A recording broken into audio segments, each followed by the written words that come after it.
Next, please welcome to the stage Chairman of the Punjab Information Technology Board and founding Vice Chancellor of Information Technology University in Pakistan, Umar Saif.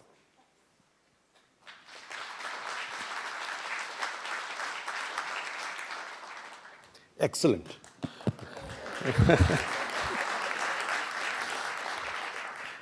Well, my name is Umar Saif. I do two things. I run a government department in Pakistan. I'm sort of the CTO for the largest province in Pakistan.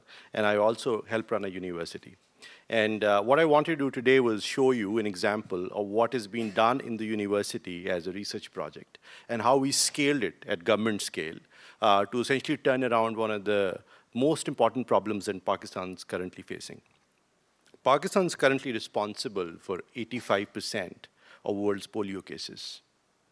That means that our immunization program for immunization of children basically stopped working at some stage. And this is where the university and the government department started partnering to come up with ways in which we can try and turn around the program. Government of Punjab employs 3,750 vaccinators. And when we started monitoring their attendance, this is in October 2014, we found out that only 1/5 of them were actually showing up for work. So only about 21% were actually just showing up for work. And the coverage of vaccination in the province, and this province, if it was a country, would be the 9th largest in the world by population, only had 15% coverage in terms of vaccination coverage. So we did the following. We bought cheap smartphones for these vaccinators. And even though this is a high-end phone, but Pakistan is right next door to China, so cheap means really cheap. This really was a $50 smartphone, a $40 smartphone that we got for these vaccinators, all 3,750 vaccinators. And I built a simple application for them, which was a Foursquare-like application. How many people have used Foursquare or heard of Foursquare? A really simple social network, it's a Foursquare-like application.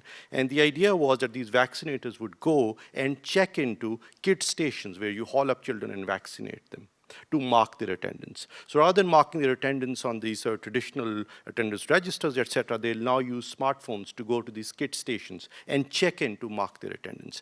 At the start of every week, the line manager, the vaccination manager, would print out a large A3-sized Google map and identify targets for these vaccinators to go to, which we'll then digitize, and then mark the attendance of these vaccinators when they checked into all the targets that were identified for them by their line manager. And this is what started happening.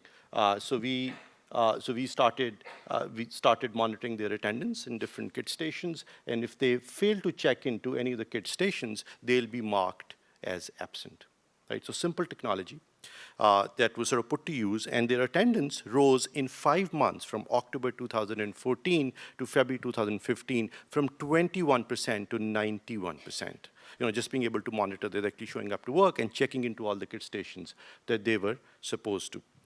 In fact, when we rolled out the smartphones in the first place, I had hoped that they would send me information about individual vaccinations of children. But they pushed back and said, we have to vaccinate hundreds of children per day, and we can't possibly put in all this information in the small real estate of a cell phone screen.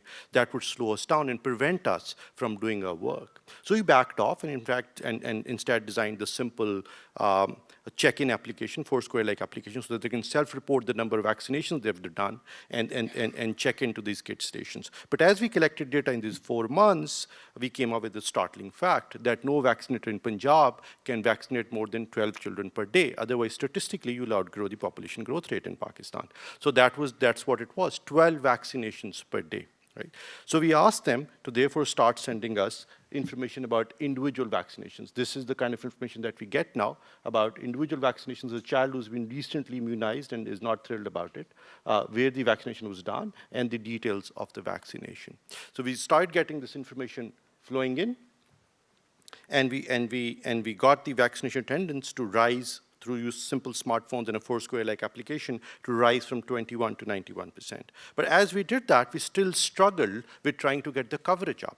As people started to check in and mark their attendance, they were still not going to all the communities for marking their attendance. And the problem was with this manual process that we designed, where the line manager, the executive district officer, would mark the targets for these vaccinators to go to on an A3-sized Google map.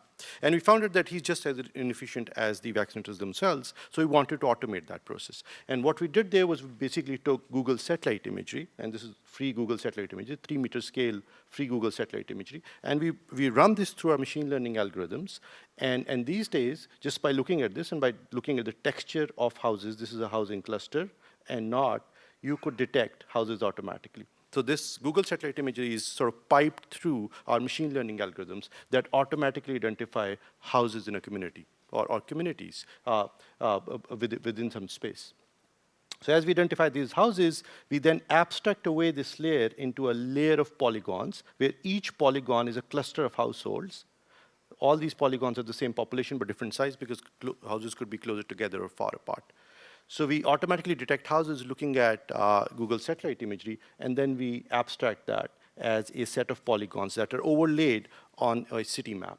And each one of these polygons is a cluster of households. We then correlate that with the check-ins by the vaccinators. These are smartphone check-ins by the vaccinators. And you would notice that if the check-ins correspond with the community polygon, it stays green. If a polygon is ignored, if the vaccinators fail to go to one of the regions, the polygon automatically turns red. And that is when we start writing out letters and making phone calls and start shooting out SMSs to vaccinators, alerting them that they've in fact missed out a community. And the entire process is now entirely automated. We start with satellite imagery, automatically identify vaccination targets for them. They go in with their smartphones, check into these kit stations to mark their attendance. And at the end of the day, they get SMS alerts alerting them which communities were not covered by them. This is what Punjab looked like in October 2014 in terms of vaccination coverage. Green is good, red is not. And this is what it looks like in May 2016. So this is a total sea change in terms of our vaccination program coverage. We did that in one province, Punjab, and now we've expanded this to all the other 4 provinces in Pakistan. And therefore, sort of the entire program has actually been turned around by using simple technology. This is an interesting graph. This is vaccination attendance rising up to actually 98% or 95% at some stage, but the coverage stayed low till we started using satellite imagery to automatically identify targets, and the attendance fell sharply because they couldn't mark attendance sitting at their home anymore. They really had to go to these kit stations, and the coverage also started improving. This is where we are at this point in time. And as I've said, we've replicated this in other parts of Pakistan. We are now replicating this in other countries, working with Gavi, which is the Global Alliance for Vaccination. For the first time in Pakistan, we've finally crossed the 70% threshold for several important antigens, which is an important threshold for vaccination business. And for several important antigens, we've crossed this threshold. Finally, in the vaccination business, while you've improved the vaccination attendance as well as coverage, we still struggle with drop-offs, because the vaccination doesn't happen all in one day. It actually happens over a 1.5 year long period. So mothers, parents forget to get their children immunized and complete the entire course. And to address that, we've done 2 things. One, as part of the vaccination process now, we also take the cell phone numbers of the mothers as well as mothers-in-law to remind them over SMSs and robocalls, et cetera, that their child or grandchildren are due for vaccination so that they don't forget the vaccination. We've redesigned our vaccination cards from this little piece of paper, which was easy to lose and very cryptic in terms of when your child is due for the next vaccination. We have rolled out these booklet-style vaccination cards, which is sort of now the international gold standard and the right way to do it. But more so, this card, which is color-coded and so on, but has an NFC chip, a very cheap NFC chip embedded in this. And the reason we worked with NFC is because it works with very, very small distances. In fact, you have to tap 2 devices that are NFC enabled. And the idea is that the mother hangs on to this card, brings this card for the vaccination, and actually physically taps it with the vaccinator's cell phone to update the vaccination record, so that they're reminded every time they meet the vaccinator that this card is important, needs to be physically tapped with the vaccinator's cell phone. And this we're working with at this point in trying to bring the drop-off rate, which is as much as 38% from the first vaccination all the way to measles 2, which is the last vaccination that you get in the entire course. So that's one part of my talk, which is one program which we've taken as sort of a research project and scaled it up to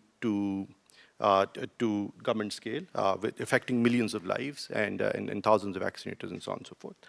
The other part, which I'm going to quickly do in about 2 minutes, is this new platform that we're building, which would be exciting for lots of people here, is a platform that I call Uber for surveys. Surveys or data collection and impact analysis for all the development work is a real challenge. How do you do it at a large scale? The JPAL folks say would run randomized control trials, but at very small scale. You can't really collect it at a really large scale. So let's say sitting at USAID or here at SITE or JPAL or the Center for International Development at Harvard, how do you do a large-scale study impact assessment in Africa? Right? You need to procure services of a survey company, commission a survey, in fact, do a pre-survey to identify targets, then collect data, then analyze that data, and at times then have to do the survey again, and so on and so forth. And this industry just seems very arcane and sort of ready for some disruption at this point, I think. So this is what we're building. We call it an Uber for service. This works exactly like Uber. It's a marketplace for enumerators to go collect data on your behalf. So any random citizen can become an enumerator by installing our application on their smartphone. The researcher logs into this platform and floats a job for some data collection. And enumerators who have this application installed on their phone sign up to collect data for you. They're given instructions, just as Uber drivers are given instructions on where to go pick up a passenger. They're given instructions on where to go and collect this data. Now, this seems, on a 10,000 feet view, this actually seems like the right thing to do, to have a marketplace for collecting data to do surveys, so you can do large-scale studies. But this data collection has to be of reasonably high quality. You can't just collect data and rely on it without, having this data processed or looked at by someone for quality. And the scale that we're looking at, we want to automate as much of this tedium as possible. And the technology has come far along to be able to do that. So we use computer vision, once again, as I explained earlier, to automatically detect targets for surveys to go to. So let's say you started with a map of a city, and you want to automatically detect houses that have a tin roof, or houses that don't have electricity at night, houses that are close to parks, houses that are close to hospitals, houses that are accessible by a large road. All of that, these computer vision folks, deep learning folks, can do with their eyes closed these days. So you feed it Google satellite imagery or some sort of imagery, and it will automatically identify survey targets for you. You don't have to do it yourself. Once you've identified survey targets for yourself, you can also randomize. So once you've identified survey targets for these are real screenshots from the demo I was hoping to give if the laptop was here, but it is not. But this is how it works. So you fed it some satellite imagery. It will automatically identify for you, based on your preferences, survey targets from where you want to go collect data. So these are houses that are close to schools. And then you can randomize also the collection of the data as a random walk or drunk man's walk, whatever, unified event distribution. All of this is algorithmic. So you've identified the targets, then you randomize the control trial. So you randomize it, and then you post this job on this marketplace, and this job starts showing up for people who have the application installed and can agree to go and collect data for you. They're given instructions to go to the specific house that the system has automatically identified for you as a point of interest to collect data. So you go out and collect information, and then that information comes back to you. The system takes this information, and one little thing that we do on top is that we mandate that the enumerators, the surveyors, also audio record the interview. And the speech recognition guys have also come far along. They can actually take these audio recorded surveys and automatically rate them based on how many questions were asked, whether the questions were answered with sufficient detail. Did the guy who was being interviewed use all the keywords that are also being transcribed in the survey? Was the guy being interviewed agitated? Was he flippant? Was he interested in the survey? The gender of the person who was asked these questions, all this thing, speech folks can actually do. I used to do that when in my years working at MIT.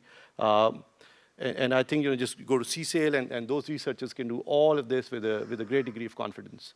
So they can do sentiment analysis on a recorded survey. They can detect intonations in voice. They can spot keywords. They can do gender classification. They can detect whether it's one speaker or multiple speakers responding to a question being asked by a enumerator. So you could collect this survey, pipe it again through speech recognition systems, and automatically grade it. And once you've graded this, you could set up the system such that things that don't don't cross a certain threshold are automatically reassigned to more enumerators. So in this platform, you start with a map of a city and automatically identify targets for data collection, and then float this job for enumerators to go collect data, and for their surveys to be piped through speech processing system to automatically grade the surveys based on how detailed the surveys were. And then based on this information, this marketplace develops. It's actually not one marketplace, certainly a marketplace between researchers and enumerators, but it's also a marketplace, for speech guys to start contributing plugins to the RCT industry, for the computer vision deep learning guys to start contributing technology for us to be able to process maps and automatically identify targets for surveys to be done. So this is hot off the press. We just finished building this platform, and we are hoping to now tie this up with M-Pesa and EasyPesa and so on and so forth, so that enumerators can be automatically paid if their survey is accepted. So the idea is to totally automate sort of in RCT or data gathering for a large impact analysis of a development project. So those were the two parts of my talk. One, to demonstrate that research can actually scale and can impact government at that scale. And two, to hopefully try and interest you in this new automated marketplace for impact assessment that we're just building. Thank you.